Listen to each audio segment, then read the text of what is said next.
Hello， 大家好，欢迎收听今天的播客。咱们今天来聊一聊新手爸妈必知的宝宝发烧咳嗽的居家护理，以及什么时候必须要去看医生。这个真的是很实用的一个话题。对，那我们就直接开始吧。好，就是新手爸妈在面对宝宝发烧咳嗽的时候，最需要关注的是什么？其实大部分的发烧咳嗽啊，都可以在家里头观察护理。那爸妈要做的就是了解居家护理的要点，然后掌握一些危险的信号，能够知道什么时候该去看医生就可以了。对，这样的话就可以让宝宝既能够得到及时的照顾，又不会增加一些不必要的风险。对，那咱们就先来说说发烧吧。宝宝发烧，首先咱们得知道多少度算发烧，对吧？对，一般来说我们是用口温或者是肛温超过38度，或者是夜温超过37.2度，我们就称为发烧。那发烧其实它是一个身体对抗感染的一个正常的反应。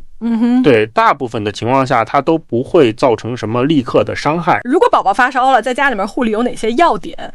然后什么情况是必须要去医院的？居家护理的话，最重要的就是让它舒服一点那你可以比如说保持室内的空气流通啊，然后维持一个适中的室温啊，25到28度啊。宝宝的穿着要舒适啊，不要穿太多或者盖太多。但是如果他手脚冰冷的话，你可以给他盖一个薄毯。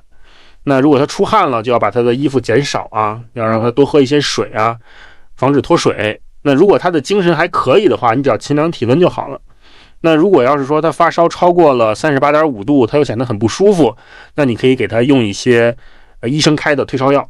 那千万不要自己去买药啊！听起来确实挺细致的。那什么情况是必须要去医院的呢？如果是3个月以下的宝宝发烧，或者是说宝宝的体温超过了40度，并且持续不退，或者说他在发烧的同时出现了抽搐，或者是嗜睡，或者是呼吸困难，或者是皮肤有紫斑，或者是尿量明显的减少，这些情况都是比较危险的信号，你必须要立刻带他去看医生。对，那咳嗽呢？咳嗽的本质是什么？然后常见的有哪些原因？咳嗽其实是我们身体的一个保护机制，它是为了要清除我们呼吸道里面的异物或者是分泌物。那它可以是因为普通的感冒或者是呼吸道的感染引起的，也有可能是一些更严重的问题的一个表现。如果宝宝咳嗽了，在家里面有哪些方法可以让他舒服一点？然后什么情况是必须要去医院的？如果是1岁以下的宝宝，你可以给他多喝一些母乳。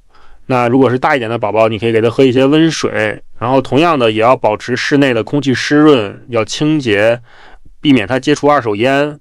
那如果他有鼻塞的话，你可以用生理盐水帮他清洗一下鼻腔。如果他咳嗽有痰的话，你可以帮他拍背，就是让他趴在你的腿上，你用空心掌给他拍，从下往上拍，帮助他痰液的排出。听起来这些方法都挺实用的。那什么情况是必须要去医院的呢？如果是3个月以下的宝宝，咳嗽持续，或者说咳嗽已经超过了10天没有改善，或者说他咳黄绿色的痰，然后同时有发烧，或者说他因为咳嗽频繁的呕吐，或者是说他咳了超过3个礼拜，就是一直反反复复总不好，或者是说他有呼吸急促啊，或者是嘴唇发紫啊，这种情况，那你必须要带他去看医生。对，那宝宝如果发烧或者咳嗽了，在用药上面或者说在观察上面有哪些是爸妈特别需要注意的？千万不要给婴幼儿吃成人的药物，特别是一些止咳药水啊什么的，这些都是有非常严重的副作用的。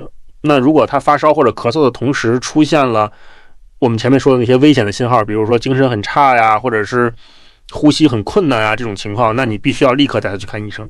那其实有的时候观察他的精神状态和活动力，要比你单纯的看这个体温的数字要更重要。行吧，今天咱们聊了这么多关于宝宝发烧和咳嗽的居家护理的一些方法，以及一些危险的信号，希望对各位新手爸妈来说能够更有信心的去照顾好自己的宝宝。 OK 了，以上就是